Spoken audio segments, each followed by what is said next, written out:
A decisão de engravidar foi um grande processo para mim, porque eu sempre tive a minha profissão muito forte, né? E trabalhar para mim sempre era algo que me definia muito. Desde quando eu comecei a trabalhar, eu tinha sempre uma vontade de crescer na minha profissão, de ter meu consultório, e isso foi acontecendo ao longo dos anos.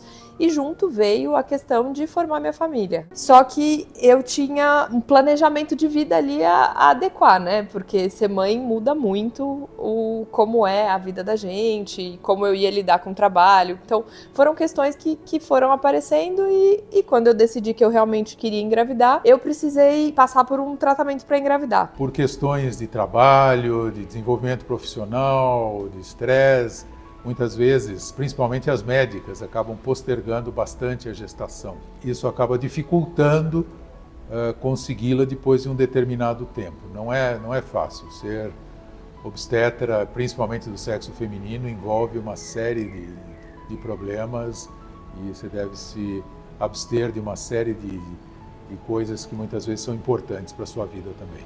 Quando eu tive que passar pelo tratamento, eu me vi no lugar do paciente e eu fui paciente de verdade, eu acho, porque eu dei um pouquinho de trabalho para a equipe da Célula Mater para engravidar. Foi um tratamento personalizado mesmo, foi um tratamento que precisou ir por um outro caminho para dar certo. Então a Marina foi submetida aos tratamentos de fertilização. Ela precisou fazer 3 captações, porque o resultado depende muito do número de óvulos captados a cada ciclo. Então ela, para ter um número adequado de óvulos e embriões, teve que repetir esses ciclos. E eu lembro de achar que eu estava super respondendo bem, que estava tudo indo bem, e aí no fim do ciclo a gente teve uma resposta que eu terminei com pouquíssimos embriões. E aí aquilo me tirou um pouco do prático, né? Porque a hora que você faz, não, tô fazendo tudo certo, tá tudo no meu controle, aí a hora que você entende que medicina não tá no seu controle, aí você começa a pensar e falar, poxa, peraí. Então, talvez eu não possa ser tão prática assim. E aí eu lembro de sentar com o Dr. Carlos numa consulta e eu lembro dele olhar para mim e falar assim, bom, então nós vamos começar a fazer coisas um pouco diferentes dessa vez, que é o grande diferencial, né? De estar com profissionais do gabarito deles cuidando da gente. A hora que as coisas não vão tão bem, a hora que a gente tá querendo ir só no automático e no prático, tem que ter alguém com a experiência que tem os profissionais da Célula Mater, com a experiência que tem o Dr. Carlos, para olhar e falar assim, então agora a gente vai tentar entender aonde a gente pode buscar coisas novas, buscar coisas diferentes. A fertilização in vitro hoje em dia é bastante padronizada, tanto na sua forma de tratamento, apesar de que existem nuances. E essas nuances é que fazem a qualidade do serviço. O serviço depende de como você trata individualmente o paciente, como você identifica individualmente cada problema, como você aborda, e com isso você acaba tendo resultados que são superiores ao tratamento em massa, como a gente vê muitas vezes em alguns serviços. Eu sabia o que o Dr. Carlos estava fazendo e me propondo, eu sabia que a gente estava saindo de alguns protocolos, mas eu sabia que tudo que ele estava fazendo tinha embasamento. Então eu não tive medo. Na minha primeira transferência, a gente não conseguiu engravidar. Eu lembro de ele traçar uma estratégia, né? E falar, olha, a próxima vez a gente vai fazer isso de diferente, tudo bem? E eu confiava nele plenamente. Nós fomos para uma segunda transferência. E aí nessa segunda transferência deu certo. E quando vem um positivo, é muito diferente. Aí você vê o quanto você fica feliz, assim, o quanto você queria realmente aquilo. Porque às vezes você tenta se consolar que talvez você não quisesse tanto, assim, sabe? E aí quando vem o positivo é muito gostoso. É muito bom. Eu sempre soube que eu faria o tratamento com o Dr. Carlos, mas voltaria a fazer o pré-natal com a Renata, porque ela sempre foi minha médica há muitos anos. E ter os dois ali, um próximo do outro, sempre foi muito bom pra mim. Primeiro porque eles sempre estavam ali tentando buscar o melhor para o meu tratamento. E segundo, porque era tudo muito próximo, né? E isso é muito bom da Célula Mater, né? Porque os médicos estão em constante comunicação sobre os pacientes. A gente discutiu, eu e o Dr. Carlos, deixamos tudo alinhado para que esse começo fosse o mais tranquilo possível. Eu acho que meu pré-natal foi uma delícia. Eu adorei. Eu adorava ir nas minhas consultas, eu adorava fazer ultrassom. Mas isso não tira o fato de que eu tive algumas intercorrências ali no meio do caminho. A FIV, querendo ou não, é um processo artificial, né? Então, assim, quando a gente faz a FIV, a gente tem um risco maior de ter, por exemplo, pré-eclâmpsia, e a FIV acaba entrando como um fator de risco. Então, ela incrementa mesmo o risco de ter pré-eclâmpsia. Se esse risco vem aumentado, a gente tem como prevenir. Então, isso é uma coisa super importante da gente fazer. Além disso, a FIV ela traz alguns outros riscos. Os ultrassons eu sempre fiz na própria célula máter. Como eu e meu marido somos médicos, casar horário de 2 médicos para fazer alguma coisa é muito difícil. Então, o fato de ser tudo lá, a gente fazer o ultrassom no dia da consulta e tá tudo ali, era muito mais prático. E fora que a equipe de medicina fetal da célula máter é maravilhosa, né? Então, eu fiz todos os meus ultrassons com a Ana Paula. E eram consultas deliciosas. Primeiro porque a Ana é uma pessoa que faz você se sentir muito bem ali no ultrassom. E segundo porque elas passam uma segurança que não tá escrito, assim. É um negócio que você sai do ultrassom bem, você sai do ultrassom calmo, sabendo que tá tudo sob controle. E eu acho que a grande vantagem de a gente ter esse serviço aqui, na verdade tem algumas vantagens, né? Uma que a gente já consegue ver o ultrassom no mesmo momento, então a gente tá aqui junto, a gente tá trabalhando, tem qualquer questão, qualquer dúvida, elas chamam a gente na sala, a gente olha a imagem na hora, já discute, já intervém, então isso faz bastante diferença e a gente precisa lembrar que o ultrassom depende de quem faz. É diferente, por exemplo, de um raio-x que você tira uma foto, todo mundo vai olhar a mesma foto. O ultrassom ele é dinâmico, então ele depende muito de quem faz e muitas vezes esses ultrassons na gestação eles têm momentos específicos a serem feitos.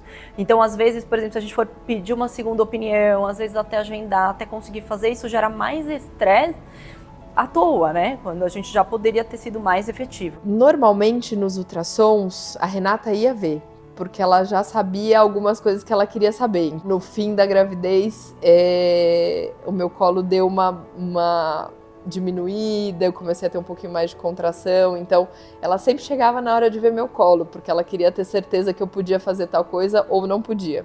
E aí teve um dia que ela precisou me pôr num pouco de repouso ali, então ela sempre estava lá para ver tudo. O colo é o que segura a gestação.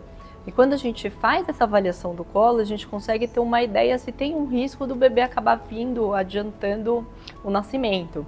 Então, quando a gente faz essa medida, a gente toma já medidas preventivas, né, para evitar que isso aconteça. Então, esse acompanhamento em conjunto para a gente ver realmente esse comprimento do colo, essa medida do colo, possibilitou da gente fazer uma intervenção só com medicação. Ela conseguiu trabalhar, conseguiu ficar em casa, então deu para fazer de uma maneira mais tranquila, sem ficar com, né, aquela tensão, aquele desespero que às vezes a gente fica, né? Às vezes ele já começa a abrir, já começa a dilatar, e aí isso fica mais complicado e muitas vezes a gente tem que internar, e aí a paciente tem que ficar internada um tempão com medicação endovenosa.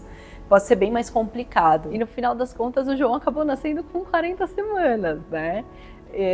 Que era o nosso objetivo principal, né? Que ele chegasse lá na data super bem, já estava bem bochechudo. Olha, eu sempre falei uma coisa para as minhas pacientes e eu acho que eu fui privilegiada de viver o que eu sempre falei para elas. Eu gosto muito do que eu faço, né? E eu acho que estar presente nos partos das minhas pacientes é um privilégio mesmo, porque é um momento muito bonito. E eu sempre falo que o dia do nascimento de um filho é um dos dias mais legais que as pessoas vivem na vida, assim. E que se eu pudesse fazer algo pelo parto delas, eu faria com que elas vivessem um dia muito especial e um dia em que elas sentissem muita alegria, independente do que vai acontecer, se vai ser parto normal, se vai ser cesárea.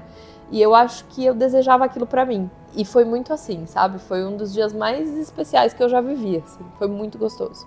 Eu tive um parto privilegiado. Eu tive uma equipe que esteve comigo do meu lado em todos os momentos, me passando segurança, me passando tranquilidade. E as pessoas me perguntam, mas como é ser médica e viver e como foi? Eu entreguei para eles o que ia acontecer. Mas a gente tem uma equipe, né, de enfermeiras obstetras, né, até porque os partos eles não decidem, né, a hora que eles vão vir, os bebês não avisam a gente, então a gente tem uma equipe maior, todas as meninas já sabem como a gente trabalha, já trabalham juntos, né, com o Dr. Carlos e a Dra. Lucila há mais de 30 anos, e é bom porque elas conhecem o nosso jeito de trabalhar, então trazem sugestões, né? Sempre perguntam como é que tá a evolução, em que fase do parto tá, dilatação, posição do bebê, e a gente consegue trabalhar junto fazendo exercícios, spinning babies, às vezes só massagem, momentos de pausas, momentos de relaxamento. A Roseli foi fundamental, assim, em todos os momentos.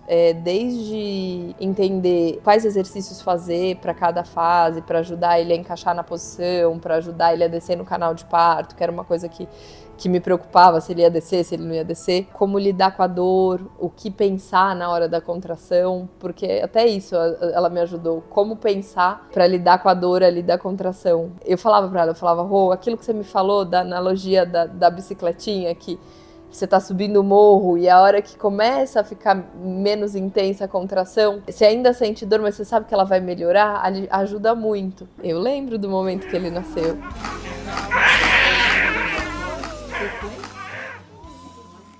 É muito emocionante, né? Porque você viver aquele momento que você proporciona para tantas pessoas e viver ele em paz, tranquila, ver teu filho nascer, chorar, vir pro teu colo, ficar com você. Depois que nasce, acho que tudo começa, né? Eu acho que eu já vivi a minha maternidade desde quando eu decidi engravidar e tive que passar por tudo que eu passei para engravidar, mas as coisas se concretizam muito quando você pega aquele pacotinho na mão, né? E fala, bom, agora tudo vai realmente começar.